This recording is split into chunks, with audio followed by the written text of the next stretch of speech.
पहला सवाल सर आपसे, क्या पाकिस्तान का बिचौलिया होना अब नहीं बचा?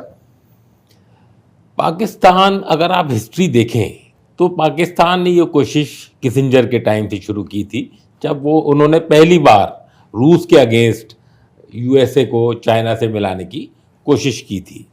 पाकिस्तान, क्योंकि पिछले एक साल से आप देख रहे हैं कि एक तरह का जो आसिफ मुनीर कर रहे हैं, और ट्रंप को क्या चाहिए, उसको अपनी ईगो बूस्ट करने के लिए कोई एक ऐसा आदमी चाहिए जो उनकी बढ़ाई करे, जो उनके सामने बिल्कुल बिछ जाए, और उसको वो आसिफ मुनीर और शहबाज शरीफ में मिले हैं। एक ऐसा फील्ड मार्शल जो कि और किसी चीज़ में तो ठीक नहीं है, लेकिन वो बिजनेसमैन भी बनना चाहता है, वो बिचौलिया भी बनना चाहता है, वो डिप्लोमैट भी बनना चाहता है, वो एक कंजर्वेटिव हाफिज भी है जो कि अपनी कंट्री का almost CMLA, chief marshal law administrator है।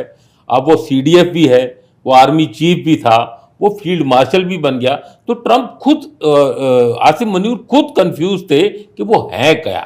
लेकिन जब उनको 2-3 बार, पिछली बार जून में और उसके बाद जब वो अगस्त में एक तरह का ऑडियंस मिला, एक तरह से उसको लिफ्ट करके ट्रंप ने एक वर्ल्ड मैप पे ला दिया। नहीं तो पाकिस्तान का वजूद क्या है? इकॉनमी नीचे गई हुई है, बलूचिस्तान जल रहा है, KPK जल रहा है, इंटरनल स्ट्राइफ इतनी ज़्यादा है, इकॉनमी बिल्कुल ख़त्म हो गई है, और वो बैलेंस करने की कोशिश कर रहे थे चाइना और यूएसए के बीच में। अब एक ये मौका आ गया, क्योंकि ट्रंप ने थोड़ा सा बढ़ाया था, चाहे वो ऑयल डील लगी, चाहे उनको अपने बिटकॉइन का थोड़ा प्राइवेट इन्वेस्टमेंट लगी, चाहे उसमें उनको जो बलूचिस्तान में कोई पोर्ट देने की बात हुई, या उनको ऐसा लगा कि मैं कोई रेयर अर्थ एलिमेंट्स बलूचिस्तान से निकाल के यूएसए दे दूंगा, तो उन्होंने वो रोल प्ले शुरू किया। और इस बीच ये हो गई 28 फरवरी। इसे क्या व्यापारिक समझदारी नहीं कह सकते कि आसिम मुनीर ने एक अच्छे व्यापारी का रोल प्ले किया? बहुत अच्छा, मैं तभी तो बोल रहा हूँ कि उनको जो मल्टीपल हैट्स वो वेयर कर रहे हैं, उसमें एक बहुत बड़ी हैट ये बिजनेसमैन की भी है। आपने देखा होगा कि कौन फील्ड मार्शल ऐसे ट्रे में सजा के और ऐसे अपने वो रेयर अर्थ दिखाए उनको, और ट्रंप उसको ऐसे देख रहे हैं और ऐसे उनको बैक स्लैबिंग कर रहे हैं, वो दिखाता है कि वो बिल्कुल बिछे पड़े हैं उनके लिए। तो पाकिस्तान का वजूद हमने तो कभी मीडिएटर का भी नहीं रखा, लेकिन ट्रंप ने जो उछाला उसको हमेशा एक मीडिएशन करने में, तो और उसमें भी न्यूट्रलिटी पे अभी शक हुआ, क्योंकि उनके जहाज नूर खान में देखे गए, ये CBS की रिपोर्ट है। अब उन्होंने शिया, एक तरफ तो शिया क्लेरिक्स को बोला कि अगर आप खमैनी की डेथ पे यहाँ पर दंगे करेंगे तो आप ईरान चले जाइए।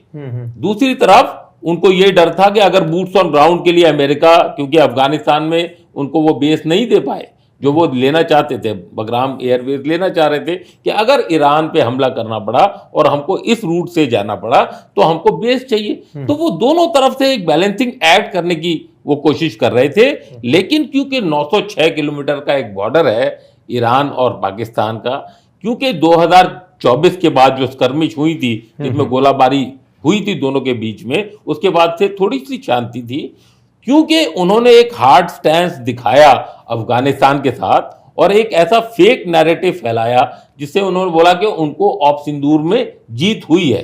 तो एक तरह से जो इंटरनल डिस्टर्बेंसेस थी पाकिस्तान में, उससे उभारने के लिए ट्रंप ने उनको एक मौका दे दिया। मतलब एक रिश्वत के बदले उनको सम्मान दे दिया गया कि तुमने रिश्वत दी, हम तुम्हें सम्मान देंगे। रिश्वत चाहिए कह लीजिए, चाहे वो IMF का लोन कह दीजिए, आपने खुद बोला कि अभी 1.25 बिलियन मिले, चाहे वो डॉलर्स, क्योंकि अब वो पेमेंट मांगेंगे कि अगर मैं ISF, इंटरनेशनल स्टेबलाइजेशन फोर्स का हिस्सा बन के गाजा जाऊंगा तो मैं पैसे लूंगा। अगर मैं डिफेंस पैक्ट सऊदी अरेबिया में वहां अपने 9,000 ट्रुप्स भेजूंगा, अपनी एयरफोर्स भेजूंगा या अपने पायलट्स भेजूंगा तो मैं पैसे लूंगा। तो ये इस तरह से आपने देखो, ये बिचौलिया नहीं, उनको चाहिए पैसा, और उनको एक वर्ल्ड मैप में आने की एक रिकग्निशन जो मिली वो ट्रंप की वजह से मिल गई, जो कि एक ट्रेडर की तरह ठीक है पाकिस्तान को दे। आएंगे हम इस सवाल पर दोबारा। ट्रंप की चूंकि बात हुई और सर ने एक बात बहुत अच्छे से उठाई कि ट्रंप के व्यक्तित्व को आसिफ मुनीर पहचान गए कि व्यक्ति तारीफ पसंद व्यक्ति है, ये आत्ममुग्ध व्यक्ति है। अगर मैं और ज्यादा बोलूं कि इनको आप कहो कि आप नोबेल पीस के विजेता हैं तो आप हैं, वो बिलीव करने लगते हैं। क्योंकि आपने अपनी पुस्तक में पूरी ट्रंप के ऊपर, अगर मैं सही हूं तो लगभग पेजेस गिनूं 750 पेज की पुस्तक लिख दी है। क्या आपने इनके इस व्यक्तित्व को डिकोड किया कि अल्टीमेटली उन्हें इस तरह से तो कोई भी फूल बना सकता है? क्या ऐसी स्थिति नहीं है कि ट्रंप आप महान हो एक बढ़िया सी आरती लिख करके जिंगल बजवा देते हैं? मतलब ट्रंप इतने बेवकूफ हैं कि उन्हें कोई भी इस तरह से चढ़ाएगा कि आप महान हो, वो चढ़ जाएंगे।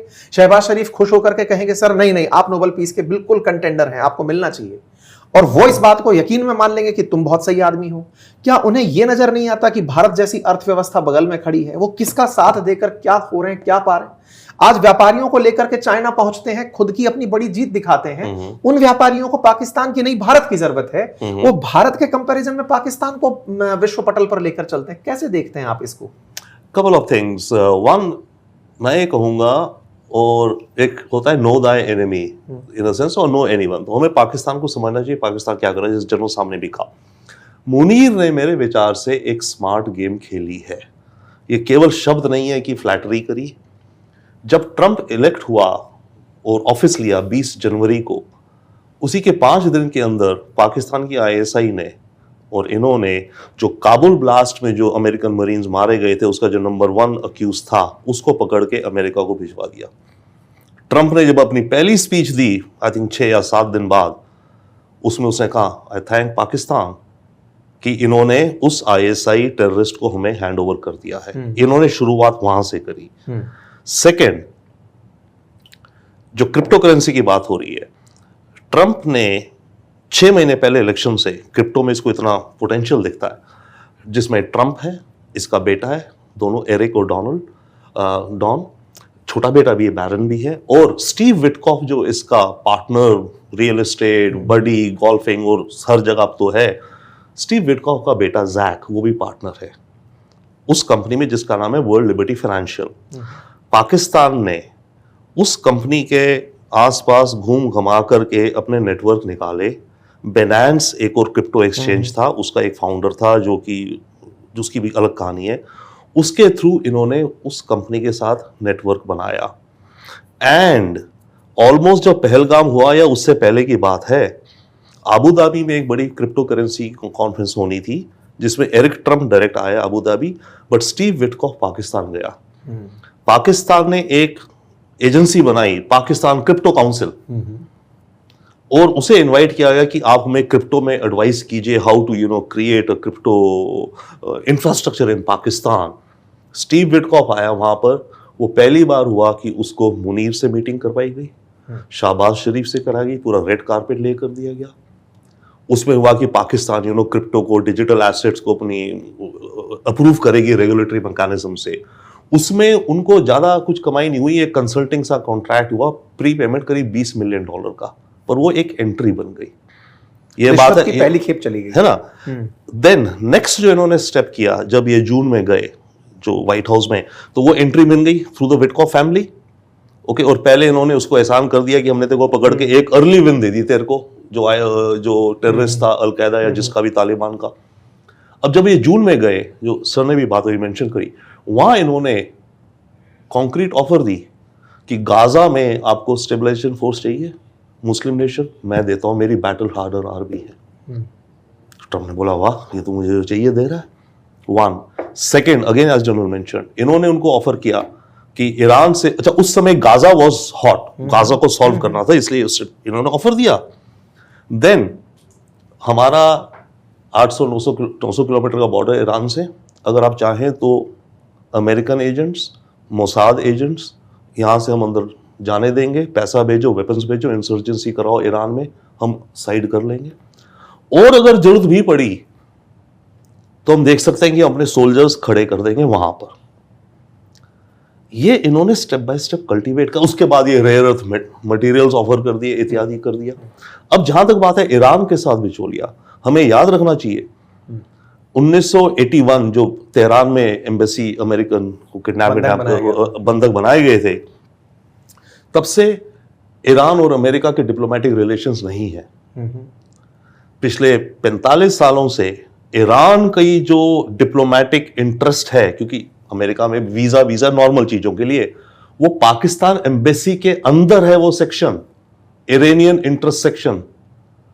उसका जो चीफ है वो ईरानियन होता है, बट उसको पाकिस्तान की एम्बेसी की जो अगर गाड़ी है तो उस एम्बेसी की गाड़ी का नंबर है। तो पाकिस्तान की एम्बेसी के अंदर इरानियन इंटरेस्ट सेक्शन है पिछले 45 साल से। ये मैसेजेस कन्वे करते हैं, बट वो रूटीन डिप्लोमेटिक टाइप।